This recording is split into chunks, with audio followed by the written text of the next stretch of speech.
नमस्कार। विवेकानंद की कहानी रानी की जुबानी में आप सभी का बहुत बहुत अभिनंदन, आभार और मैं स्वागत करती हूँ। हमने उनके पिछले एपिसोड्स में काफ़ी उनके बारे में जाना, उनके बचपन के बारे में, उनके किशोर अवस्था के बारे में, और अब पीछे कुछ दुखद घटनाएं घटी, जैसे उनके पिता का देहांत और उनके जो गुरु, उनका कैंसर हो जाना, और उसके बाद वो समाधि में लीन हो गए। इसके आज का जो हमारी श्रृंखला है वो है 13वीं श्रृंखला, और इसमें हम आज उनके जो गुरु के बाद उनके ऊपर जो जिम्मेवारियां आई और उन्होंने जो भारत का भ्रमण करने की सोची, उनके बारे में हम आज बात करेंगे। तो आज की इस श्रृंखला में हम देखेंगे कि उनके जो नए रूप था नरेंद्र का, उसके बारे में कुछ जानकारी प्राप्त करेंगे।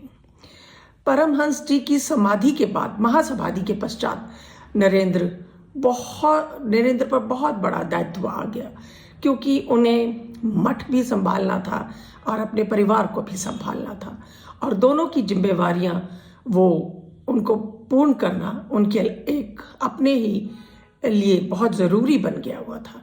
परंतु इसमें कठिनाइयां भी थी, लेकिन उनको बड़ी आराम से नरेंद्र उनको अपने नेतृत्व में उनको संभाल कर चल रहे थे। गुरु के बिछड़ने का वियोग तो उनको था, और कई बार ये चीज़ उनको व्याकुल भी कर जाती थी, और लेकिन साथ ही साथ उनको अपने परिजनों की भी चिंता रहती थी। सुबह का टाइम, दिन का टाइम, वो अपने परिवार के साथ उनके साथ पास होते थे, और शाम को वो मठ में चले जाते थे, और मठ में जाके अपने जितने भी गुरु भाई थे उनको देखते थे, उनके साथ ध्यान मगन होते थे, और उनको अपने ही वाणी में उनको उपदेश देते थे, जैसा गुरु ने आदेश दिया हुआ था। और उनको ये विश्वास था कि अगर ये जो मैं काम कर रहा हूँ, अगर ठीक ढंग से चलना शुरू हो जाए तो सब कुछ ठीक हो जाएगा। परंतु कठिनाइयाँ तो अभी चल ही रही थी, और जितनी कोशिश कर सकते थे उतनी वो पूरे अपने तन मन से कोशिश कर रहे थे। उनके जो गुरु थे उनके आदर्शों पर चल रहे थे, उनके जो वचन थे उनको अपने हृदय में धारण कर वो अपने गुरु भाई थे उनको अपने साथ ले उस मठ का संचालन कर रहे थे। इस वक्त पर उनका नया नामकरण, उनके जो शिष्य थे और उनके गुरु भाई थे, उनका नाम उन्होंने स्वामी नरेंद्र से स्वामी विवेशानंद कर दिया था।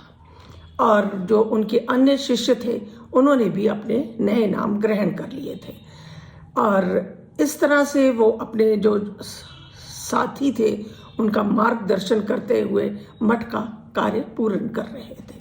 स्वामी जी अपनी उन्नत ज्ञान से अपने जो शिष्य थे और अपने गुरु भाई थे उनकी जो ज्ञात विपाशा थी उनको शांत करने की पूरा प्रयास कर रहे थे, क्योंकि सभी जितने भी शिष्य थे उनकी जिज्ञासाएं तो होती हैं, और अपने ज्ञान से जितना हो सके उस सभी के उत्तर और उनकी जो जिज्ञासाएं थी उनको शांत करते थे।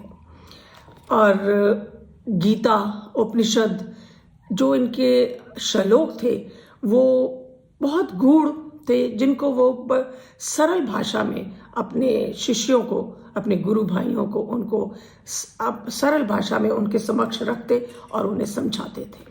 स्वामी जी की जो वाणी में, हम जैसे जानते हैं उनकी वाणी बहुत मधुर थी, उनमें जो ओजस था और जो सरसता थी, उससे उनके सारे शिष्य जो उनको सुनने वाले होते थे बहुत भाव विभोर हो जाते थे। ज्ञान की पलविता करने के लिए उन्होंने एक बार सोचा कि अगर मेरे को ज्ञान हर जगह फैलाना है तो यहाँ बैठ के नहीं मैं कर पाऊँगा, मेरे को हर दिशाओं में जाना पड़ेगा और वहाँ पर जाके अपने ज्ञान का प्रचार करना पड़ेगा। यही सोचा कि अगर सूर्य एक जगह रहेगा तो वो हर जगह रोशनी नहीं कर पाएगा, उसी तरह से अगर मैं एक जगह रहूँगा तो मैं सभी के समक्ष नहीं पहुँच सकता। तो उन्होंने कहा कि मेरे को अगर सभी को अपना ज्ञान और अपने गुरु का ज्ञान देना है तो मेरे को भांति भांति दिशाओं में जाना पड़ेगा और वहाँ जाकर अपने विचार रखने पड़ेंगे और दुनिया को जागरूक कराना पड़ेगा। इस तरह से उन्होंने 1888 में काशी में उन्होंने काशी गए और काशी के बाद वो काशी में कुछ समय बिताया उन्होंने। उसके बाद वो अयोध्या पहुँचे। श्री राम की जन्मस्थली पर पहुंचकर उनको बहुत सुख अनुभव हुआ और वहाँ पर जगह जगह उनके श्री राम के नाम से ओतप्रोत जो स्वर आते थे उनसे वो बहुत अच्छा महसूस करते थे और इसी कारण वहाँ अयोध्या में स्वामी जी बहुत दिन तक रहे। फिर उसके बाद वो लखनऊ आए और लखनऊ जो नवाबों का शहर था, वहाँ पर उन्होंने देखा कि यहाँ की जो शोभा है वो मुग़ल कलाकृति से भरी हुई है और यहाँ पर जो तहजीब है वो कहीं और उन्होंने नहीं देखी। और ये जो वहाँ पर वैभव और उल्लास का जीवन था वो भी उन्होंने वहाँ पर देखा। और तहजीब तो आज भी कहते हैं कि लखनऊ में उतनी ही है जितनी उस वक्त पे थी। और परंतु स्वामी जी लखनऊ ज़्यादा देर नहीं रुके और उसके बाद वो वृंदावन की ओर चल पड़े। यहाँ योगी रामकृष्ण लीला की इस नगरी को देखने का उनको बहुत कई समय से उनका अभिलाषा थी कि वहाँ जाके जो उन्होंने सुन रखा था और जो उन्होंने पढ़ रखा था कि जो कृष्ण की लीलाएं हैं उनके बारे में जो बात होती थी, तो उनकी बड़ा मन था कि मैं वहाँ पर जाऊँ और महसूस करूँ कि ये क्या सच है। लेकिन वृंदावन जाते समय उनके साथ एक घटना घटी जिसका उन्होंने बहुत अच्छे तरीके से, या कहो कि अपने एक जीवन का विकार था जिसको उन्होंने मिटाने में सफल हुए।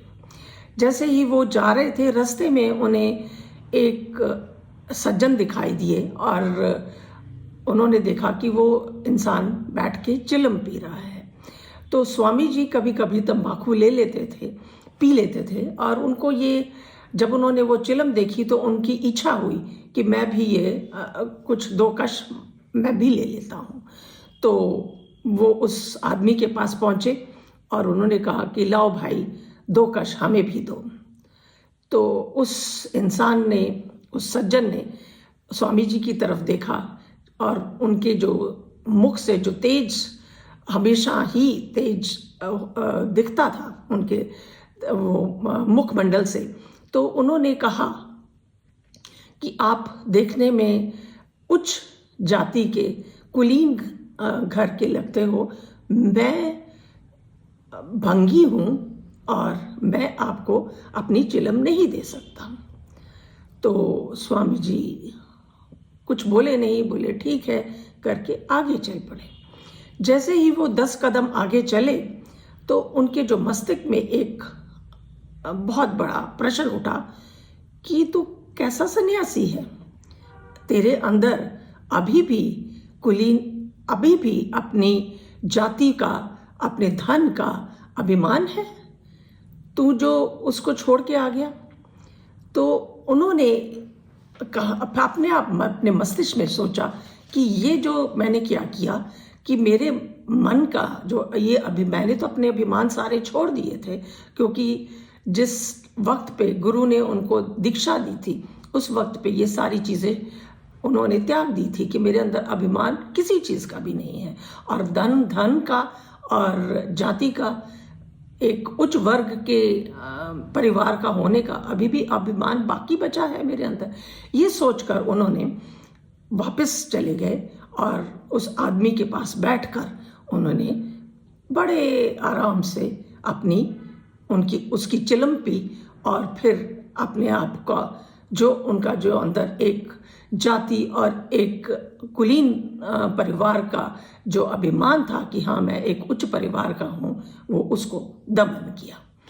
तो बोलते सन्यासी के लिए किसी भी चीज़ का अभिमान, किसी भी चीज़, सभी उनके लिए बराबर हैं। तो मेरे दिमाग में ऐसी बातें आ ही क्यों, इस बात पर उन्होंने उसको हटाने के लिए ये अपना ये कार्य करा।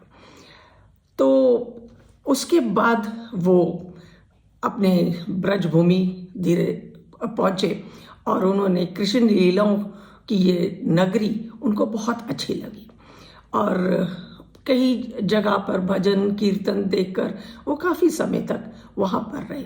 वहाँ पर भी उनके साथ एक और घटना घटित हुई जिसका उन्होंने बहुत आनंदित तरीके से वर्णन किया है।